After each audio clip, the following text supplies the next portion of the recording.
할렐루야. 오늘도 주 안에서 여러분을 만나게 하신 하나님을 찬양하며 오늘도 진리 안에서 함께 하나님을 경험하는 귀한 시간이 되기를 바랍니다.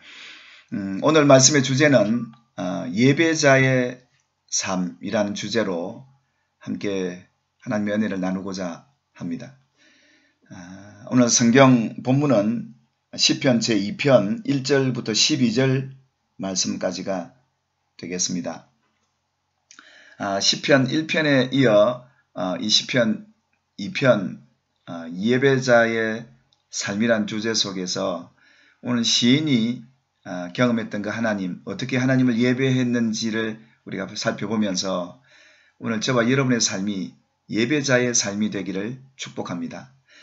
하나님께서 우리에게 주신 축복이자 특권이라고 여겨지는 것이 바로 이 예배라는 사실입니다. 여러분, 하나님을 만나는 이 예배자, 하나님께서 특별히 우리에게 주신 축복이 아니겠습니까? 우리에게 주어진 이 특권과 이 복을 누리고 계신지 모르겠습니다. 우리가 서 있는 어느 곳에서든지 하나님을 예배할 수 있는 특권이 우리에게 주어졌다면 여러분이 아무리 바쁘고 힘든 현실 속에서도 이 하나님을 예배하기를 축복합니다. 우리가 예배해야 될 이유가 있습니다.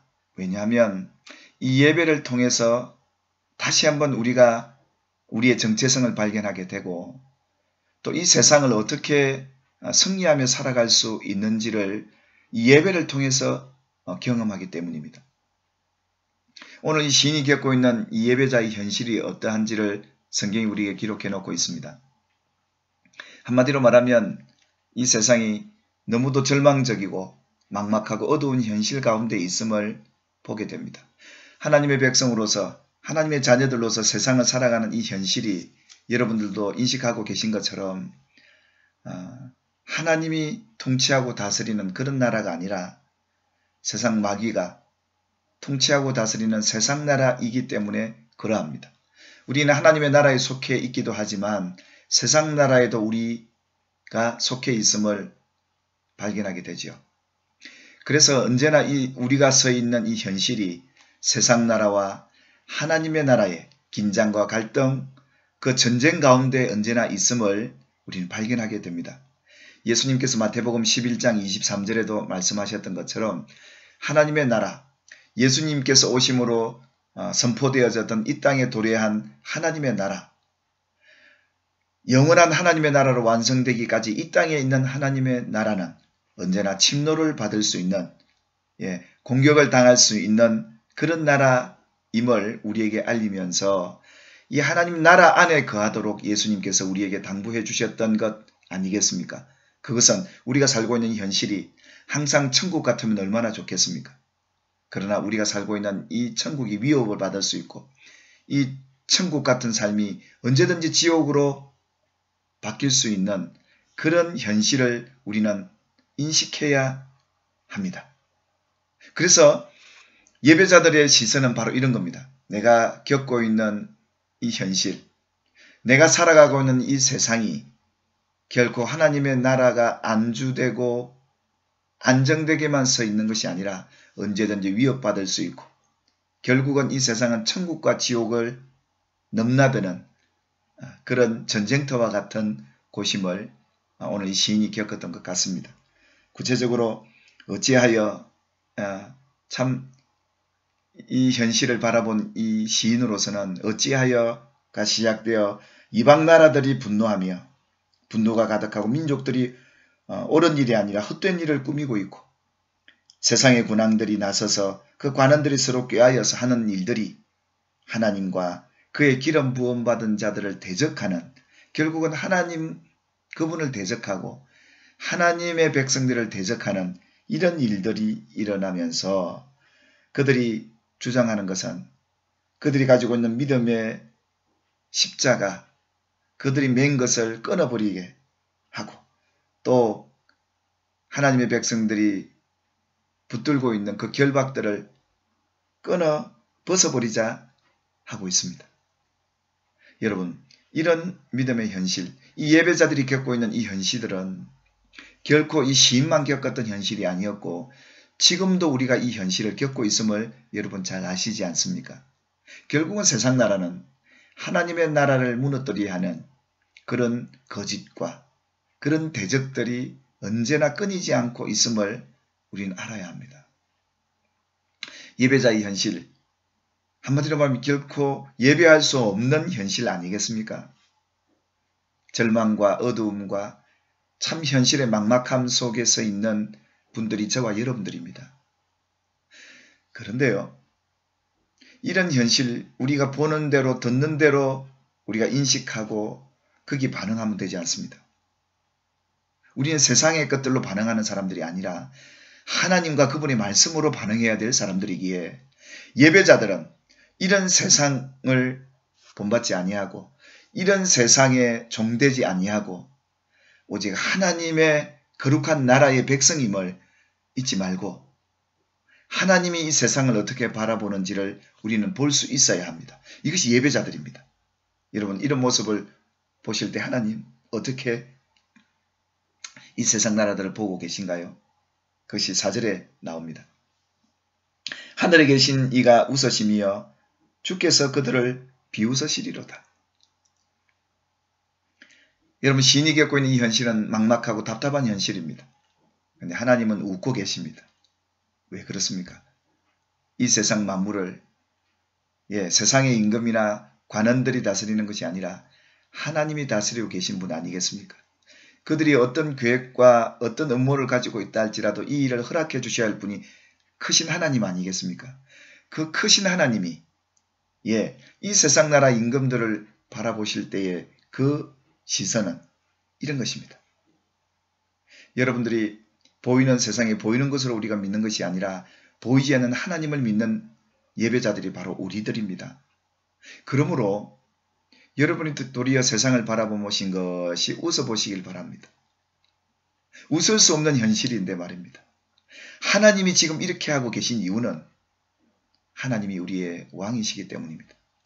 하나님이 우리의 유일한 통치자이시기 때문에 그렇습니다.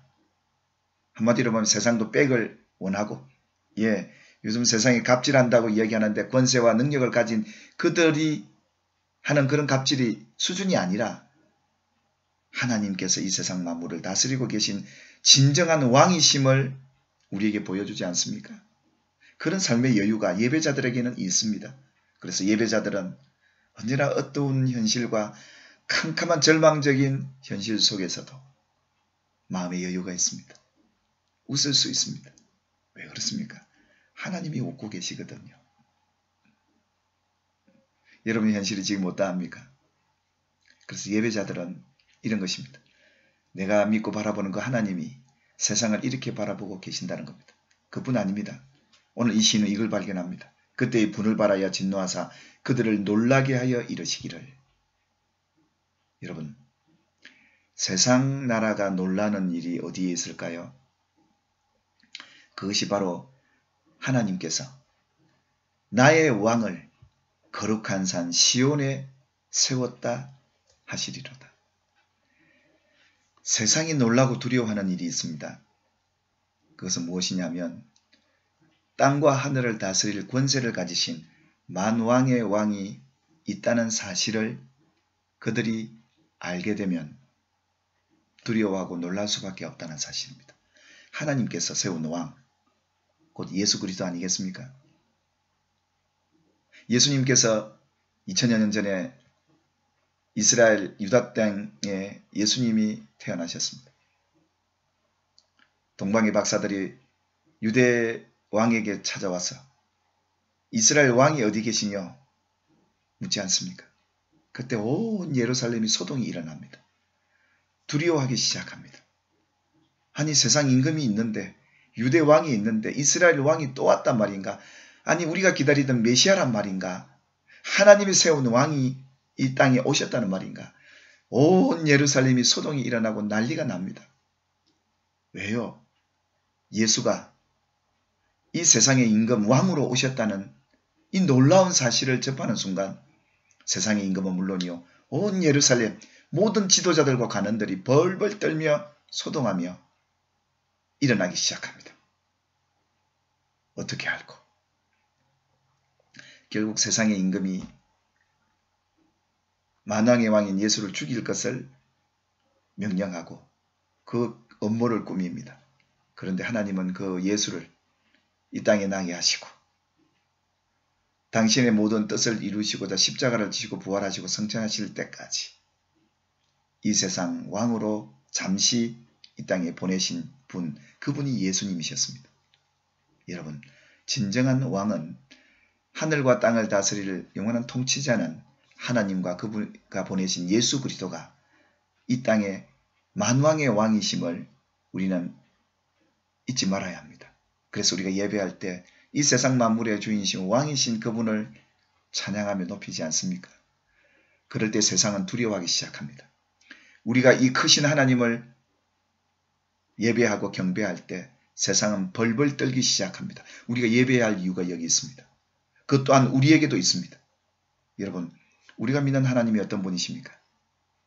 세상의 어떤 신보다 크신 분이 하나님이십니다. 내 안에 계신 그 하나님이 이 세상의 어떤 신보다 크신 분임을 여러분 믿으십니까? 예배자들에게는 이것이 확신됩니다. 그래서 예배하고 우리가 그분의 이름을 높여드릴 때 세상은 벌벌 떨기 시작하고 놀라기 시작합니다. 이것이 오늘 이 시인이 바라봤던 예배자의 모습이었습니다. 사랑하는 여러분, 오늘 하나님이 세운 그 왕 예수 그리스도를 통하여 여러분 놀라지 않을 수 없죠. 세상도 놀라는데요. 우리가 믿는 예수가 만왕의 왕으로 이 하늘과 땅을 다스리기 위해 이 땅에 오셨고 지금도 우리 가운데 성령으로 오셔서 예배 받으시는 그분. 그래서 우리가 예배할 수밖에 없는 겁니다. 예배를 통해서 이 왕이신 하나님을 우리가 경배하고 높일 때 세상이 벌벌 떨고 세상의 계획과 업무가 우리 앞에서 물거품같이 사라지게 되는 그런 역사가 우리 가운데 일어나게 될 줄 믿습니다. 하나님이 세운 왕, 그 왕이 누굽니까? 오늘 7절에 내 아들이라 오늘 내가 너를 낳았도다. 결국은 하나님이 당신의 아들을 우리의 왕으로 이 세상에 오게 하셨습니다. 할렐루야. 우리가 믿는 그 하나님이 세상의 어떤 크신 신보다 더 크신 분이라고 믿는다면 여러분 하나님께 속한 사람들 예배자들이실 것입니다.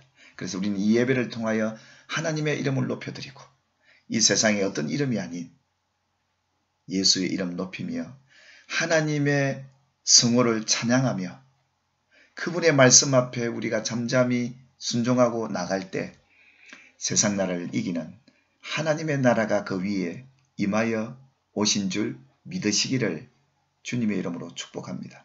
그러시면서 그 아들에게 내게 구하라.